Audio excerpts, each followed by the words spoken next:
പുതിയ വീഡിയോയിലേക്ക് എല്ലാവർക്കും സ്വാഗതം. നമ്മളിവിടെ തയ്യാറാക്കുന്നത് നെല്ലിക്ക അച്ചാറാണ്.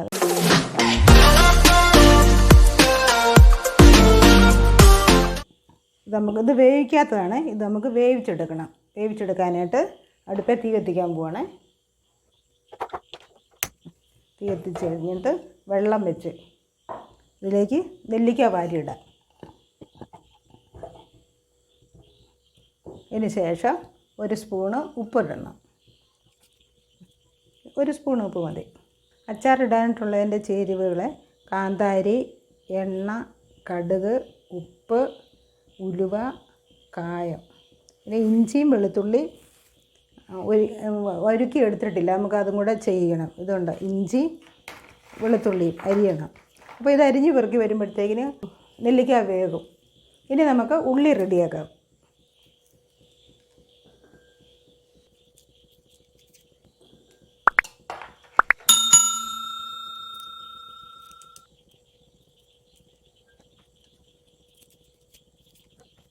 ഉള്ളി അരിഞ്ഞ് കഴിഞ്ഞ് ഇനി നമുക്ക് ഇഞ്ചി എടുക്കാം.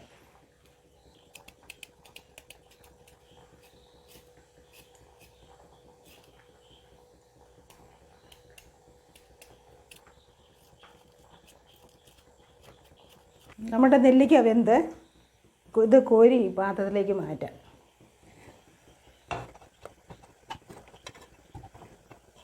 നല്ലതായിട്ട് വെന്ത് കോരിയപ്പം തന്നെ അല്ലി തിരിഞ്ഞ് വരുന്നുണ്ട്. കണ്ടോ, ഇത്രയും വേകണം. ഇത് നന്നായിട്ട് വെന്തിട്ടുണ്ട്. നമുക്കിതിനി അല്ലി തിരിച്ചെടുക്കണം. ഇങ്ങനെ ഇതേ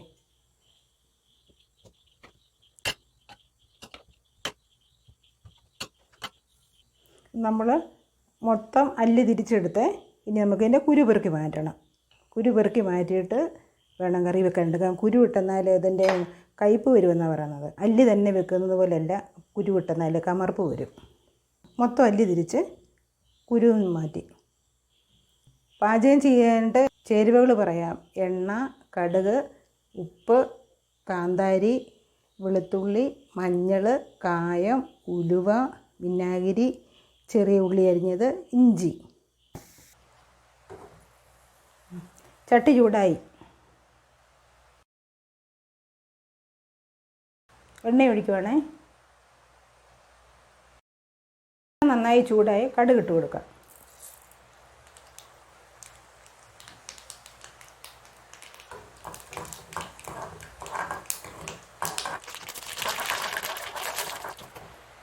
ഇനി ഉലുവ ഇടാം.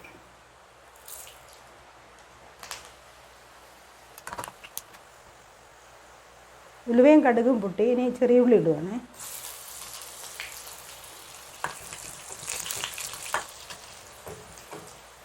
ഇനി വെളുത്തുള്ളി ഇങ്ങനെ 4 വിരല കിള്ളി 2 തവണയായിട്ട് ഇട്ടാൽ മതി.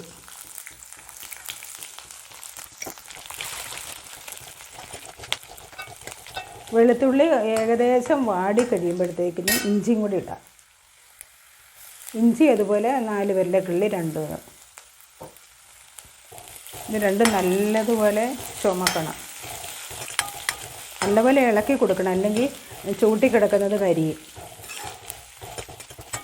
ഉള്ളി വേഗം വാടാൻ വേണ്ടി ലേശം ഉപ്പിട്ട് കൊടുക്കാം. ഉപ്പിട്ട് നല്ലതുപോലെ ഇളക്കി കഴിയുമ്പോൾ കരിവേപ്പിലിടണം. 2 കണ്ട് ഇലയിടാം.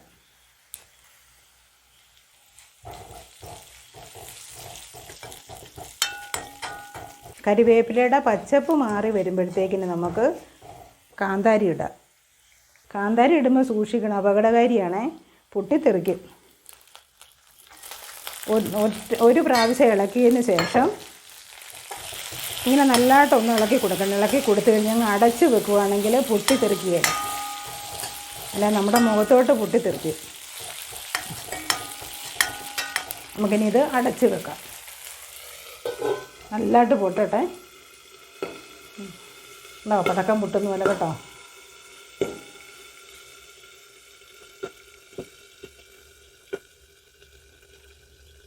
കാന്താരി പൊട്ടി കഴിഞ്ഞെന്ന് തോന്നുന്നു. ഒന്ന് പൊക്ക് നോക്കട്ടെ. പൊട്ടി. നല്ലതായിട്ട് ഇളക്കി കൊടുക്കണം. തീർന്നിട്ടില്ല, പൊട്ടുന്നുണ്ട് പിന്നെ.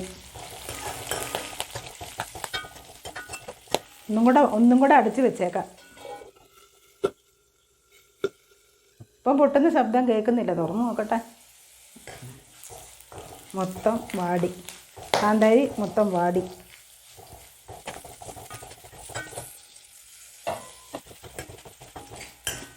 കാന്താരി നല്ലതായിട്ട് വാടി കഴിയുമ്പോഴത്തേക്കിന് നമ്മൾ അല്ലി തിരിച്ച് വെച്ചിരിക്കുന്ന നെല്ലിക്ക കുടഞ്ഞിടണം.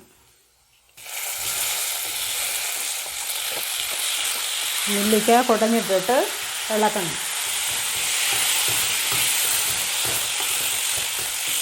അന്നേരത്തേക്കിന് ഇത് നല്ലപോലെ ഒന്ന് വാടിയതാണെങ്കിൽ ഒന്നും കൂടെ ഒന്ന് വഴറ്റി കിട്ടും.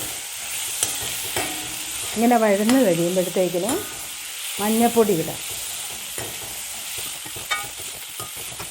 ഇപ്പോൾ എല്ലാം കൂടെ നല്ലതായിട്ട് വഴന്ന് നമുക്കിനി മഞ്ഞൾപ്പൊടി ഇടാം. മഞ്ഞൾപ്പൊടി ഈ ചെറിയ സ്പൂണിന് 1 സ്പൂൺ ഇടാം. ചെറിയ സ്പൂൺ, ഇതിനൊരു 1 സ്പൂൺ ഇട്ട് എല്ലാം കൂടെ നല്ലതുപോലെ ഇളക്കി കൂട്ടണം. ഇളക്കി കൂട്ടിക്കഴിഞ്ഞ് നമ്മൾ വിനാഗിരി ഒഴിക്കണം.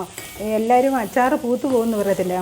പച്ചയ്ക്ക് വിനാഗിരി ഒഴിച്ചെന്നാൽ ഇത് അച്ചാർ പൂത്ത് പോകും. അച്ചാറിന് വിനാഗിരി ഒഴിക്കുന്നത് ചൂടാകണം. എല്ലാവർക്കുള്ള പരാതി അതല്ലേ, അച്ചാർ പൂത്ത് പോകും. നമുക്കതിന് ഈ ഒരു തവിക്ക് ഒരു തവി എന്ന് ഒഴിച്ചേക്കാം. അപ്പം പുളിയും കിട്ടും, നല്ല ടേസ്റ്റും ആയിരിക്കും. വെള്ളം ഒത്തിരി, പച്ചവെള്ളം ഒത്തിരി ചേർക്കാതെ നമ്മൾ നെല്ലിക്ക വെന്തയില്ല, ഉപ്പും വെള്ളവും കൂടെ വെന്തതിൽ നിന്ന് അതിൽ നിന്നും ലേശം ഒഴിക്കാം. അല്ല തീരെ ചാറില്ലാതിരിക്കും. ഇത് ഉപ്പും വെള്ളവും കൂടെ വെന്തത് ഇവിടെ ഇരിപ്പുണ്ട്. നെല്ലിക്ക നമ്മൾ മുമ്പേ വെന്ത വെള്ളം, അതിനകത്ത് ഉപ്പ് ഇട്ടതല്ല, അപ്പോൾ ആ വെള്ളം ഒഴിക്കുക. ഉപ്പും വെള്ളം കൂടെ ഒഴിക്കുവാണേ. 2 സ്പൂൺ ഒഴിച്ച് നോക്കാം, മതി. 2 തവി ഒഴിച്ച് നല്ലപോലെ തിളയ്ക്കണം. നല്ലപോലെ തിളച്ച് കഴിഞ്ഞ് കായ ഇടുക.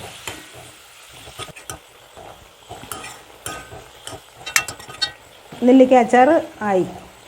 ഇനി നമുക്ക് ഇനി നല്ലതായിട്ട് തിളയ്ക്കില്ല. എന്നിട്ട് സിമ്മയിലിട്ടുകൊണ്ട് കായപ്പൊടി ഇടാം. കായപ്പൊടി ഈ സ്പൂണിന് 1 സ്പൂണ്. അപ്പം അച്ചാർ റെഡിയായി. ഇങ്ങനെ ആവി കുറഞ്ഞ് കഴിയുമ്പോഴത്തേക്കിന് 1 തണ്ട് കരിയാപ്പിലയും കൂടെ ഇടണം.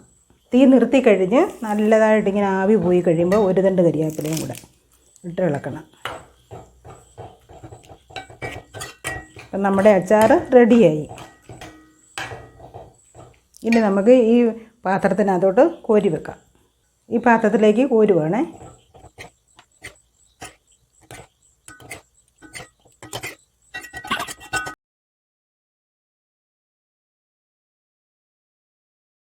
നമ്മുടെ അച്ചാർ നല്ലതായിട്ട് തണുത്തിട്ടുണ്ട്. ഇത് അച്ചാർ നമുക്കിനി ഈ പാത്രത്തിനകത്തോട്ട് കോരി വെക്കാം. പൂക്കാതിരിക്കാനായിട്ട് നനഞ്ഞ സ്പൂണിട്ട് കോരരുത്. ഇതിൻ്റെ മേളിൽ നല്ലെണ്ണ ഒഴിച്ച് ഒരു കനം കുറഞ്ഞ തുണി ഇങ്ങനെ നല്ലതായിട്ട് പൊതിഞ്ഞ് വെച്ചാൽ മതി. അപ്പം പൂക്കത്തില്ല. കനം കുറഞ്ഞ തുണി എടുത്ത് പാത്രത്തിനകത്ത് ഇങ്ങനെ വെച്ചിട്ട് നല്ലെണ്ണ ഒഴിക്കണം. തിരുത്തുണിയെ നല്ലെണ്ണ ഒഴിച്ച് തിരുമി പാത്രത്തിൻ്റെ മേളിലിങ്ങനെ വെക്കും. നല്ലതായിട്ട് ഇങ്ങനെ വെച്ചിട്ട് അടയ്ക്കണം. നല്ലപോലെ ആറിയതിന് ശേഷമേ ഇങ്ങനെ ചെയ്യാവുള്ളൂ. തുണിയിൽ നല്ലെണ്ണ തേച്ച് ഇങ്ങനെ വെച്ചതിന് ശേഷം ലേശം മഞ്ഞൾപ്പൊടി ഇടുക. ഇങ്ങനെ നല്ലതായിട്ട് നിരത്തി വെക്കണം. നിരത്തി വെച്ചിട്ട് 2 കഷ്ണം വെളുത്തുള്ളിയും കൂടെ വെച്ച് ഭദ്രമായിട്ട് അടച്ച് വെക്കണം. അപ്പം നമ്മുടെ അച്ചാർ പൂക്കാതെ എത്ര നാൾ വേണേലും ഇരിക്കും ഈ അച്ചാർ. ആദ്യമായിട്ട് ചാനൽ കാണുന്നെങ്കിൽ സബ്സ്ക്രൈബ് ചെയ്യുക. വീഡിയോ ഇഷ്ടപ്പെട്ടെങ്കിൽ ഞങ്ങളെ എല്ലാവരും സപ്പോർട്ട് ചെയ്യുക. വീഡിയോ കണ്ട എല്ലാവർക്കും നന്ദി.